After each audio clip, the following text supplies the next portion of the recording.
only intelligent one. All right. Steve's got the mic.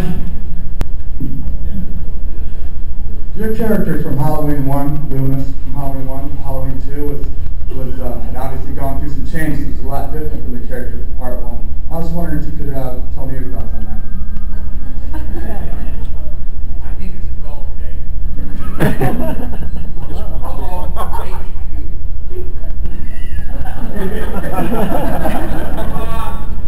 All I heard was something about Halloween. What was it? The changes between Loomis and 1 and 2. Yes, you noticed. Did you notice a little change there? Well, I'm very pleased you did. Well, I did the first one. I have never seen Halloween, by the way, the original, so I thought, and I said to Rob, do you want me to see the original one? He said, no, do your own thing. So I did. And then when we came to do the second one, I was on the golf course and he called me up. He said, finally, the Weinsteins have agreed to pay you. And I went, yeah, right. I made the mistake of doing that before, and it went on YouTube.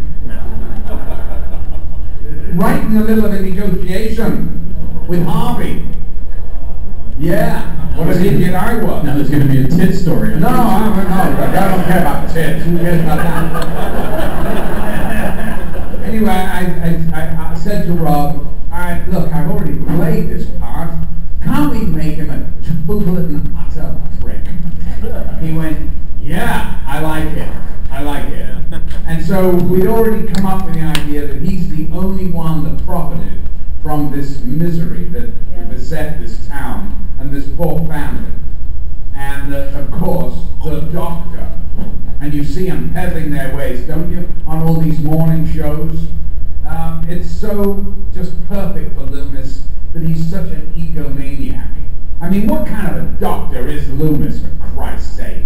I mean, 17 years with one patient? The guy escapes and butchers half a fucking town?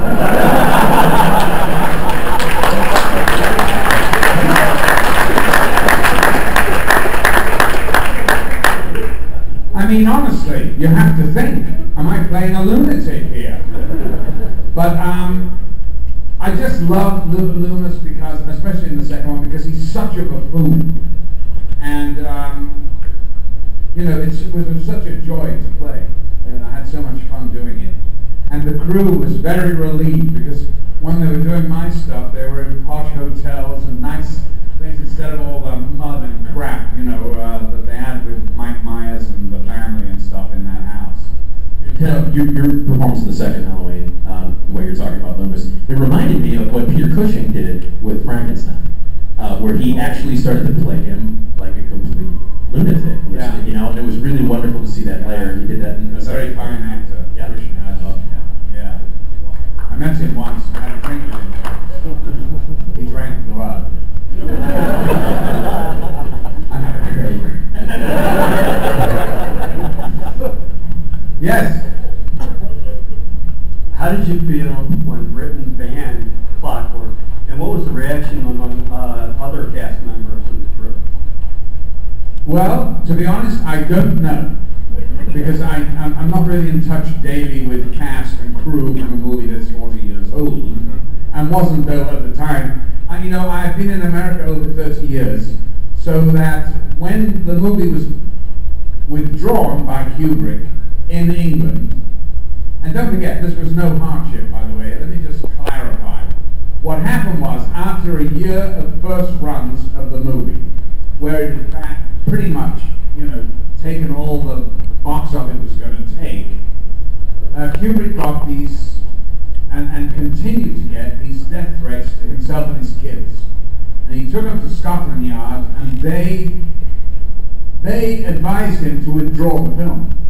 Now, I don't think that they meant him to withdraw it for all time. But he, I think, decided to do that.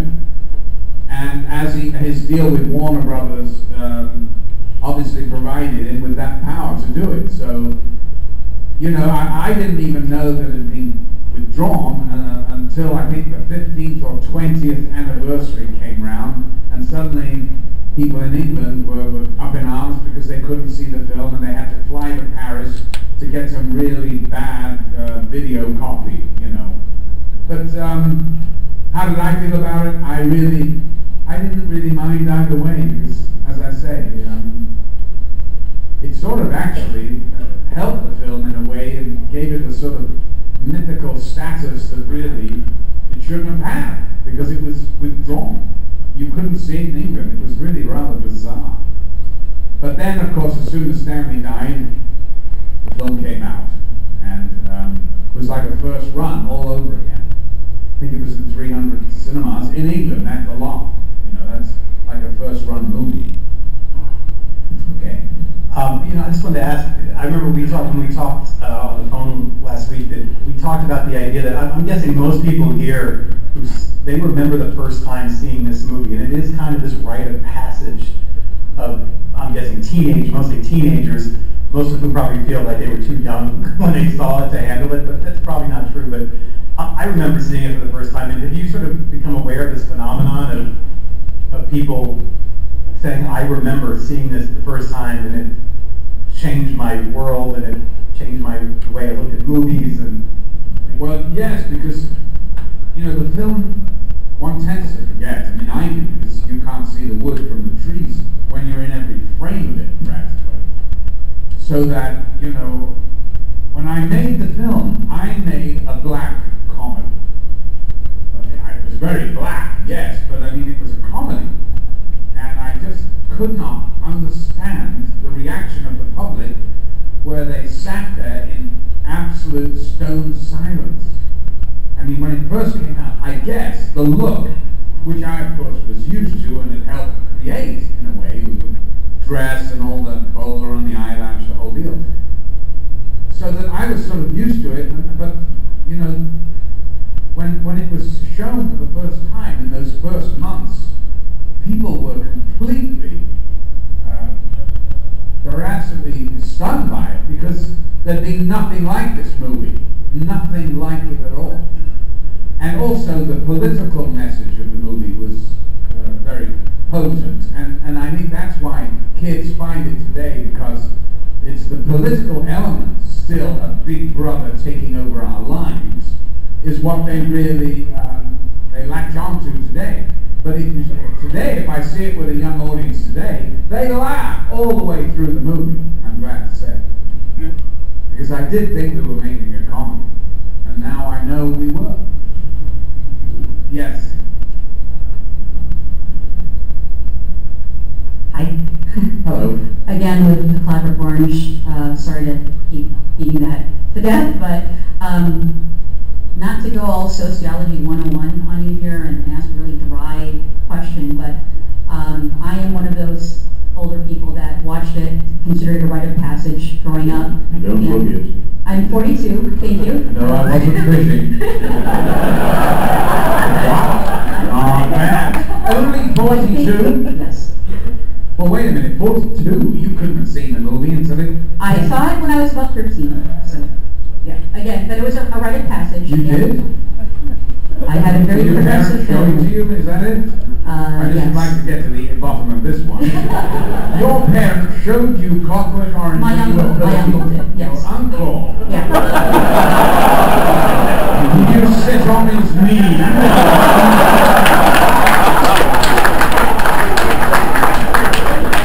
It was a very protective uncle. But no, he's responsible for me getting into film and comedy and music, and I credit him with...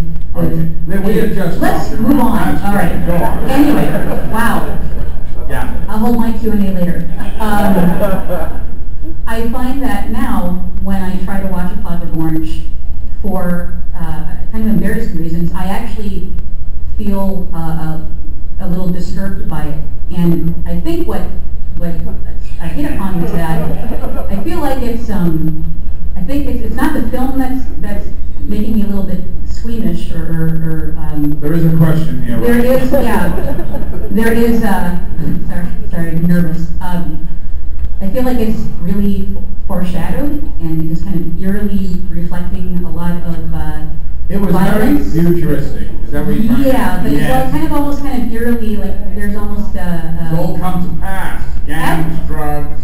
yeah. Have there been us maybe slightly older fans, not Yeah. the teenagers, but that have talked about, well, wow, you know, a lot of stuff that went on in the film seems to be a little reflective or possibly foreshadowing. I think honestly, every generation, and thank you, I think there was a question there somewhere, I don't know where it was. But I think every generation finds this movie and finds it as their own. When kids go to college, they find Clockwork Orange, it's a sort of watershed film for them, and it's youth against the establishment. I mean, my God. I've made so many of those damn films when I was a kid. I was a spokesperson for that because I had that squashed-in look face or something. I don't know. Or a nose like a potato. That's one of the fucking reviews. And I've never forgiven you, Pauline Kael. Just be cool with the dead, yeah. So I get kids of 16 that have found it and are all excited by it. And that is a tremendous testament to this extraordinary movie. Now, I don't know, when I'm making a movie, I had no idea I'd be sitting here 40 years later talking about it to you. Now all I knew was we were making something that I thought was special. And I've never had that feeling like it since. I've made other great films with Lindsay Anderson, Here for the Lucky Man, and all that those films which are magnificent. But there's something about this movie that just says something to the youth. And it's bloody clever. It's really clever, and it's beautifully done. That's all I can say. And it was part of a lifetime. It's a sort of two-edged sword for me, because what you do after you've played the greatest part you've probably ever written for the cinema. It's like, what do you do? For me, personally, I was 13 and I had just read Catcher in the Rye. I had just read Chocolate War, and then I saw If. And that's the movie, that was huge. I wanted to get a gun and go on my school's rooftop immediately. Unfortunately, at Columbine they did, but If is if you've never amazing film if you've not seen it. Thank you. Put a shilling in the meter. All the sharks, baby. So what is it? I thought we were doing a nightclub act for a minute. No, It was my first film, and I tell you, it's a masterpiece. I will say that without any compunction at all. It was made by a genius, Lindsay Anderson, and I've always thought the best film I ever made, and apparently Kubrick did, because he saw it, and Christiana Kubrick, his widow, told me only 3 years ago how I was cast in Clockwork Orange. He was looking at movies at his house. He had a projectionist on call 24/7. And he heard about If, this movie that caused a stir in England. And so he had the print sent out to the house. They were sitting in his living room watching it. And I made my entrance, according to Christiana, in the movie. I went in and played the first scene. He pushed the intercom button and said, "Relace it, play it again." They did it 5 times. At the end of that, the movie carried on. He turned to Christiana and said, "We found our Alex." That was it. Before I go, we have one more question. I think we got time for one more question. But I do want to mention, you played a lot of heavies. Yes. You played a lot of strange characters. You played a lot of fucking weirdos and things like that. But I so want to mention, if you've not seen the movie Time After Time,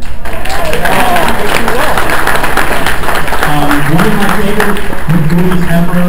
He plays H.G. Wells in it, and it is such a sweet and wonderful performance, and at that time I was in high school when the film came out, and you were just a badass to me. And then I saw Time After Time, and I went, oh, he's sweet.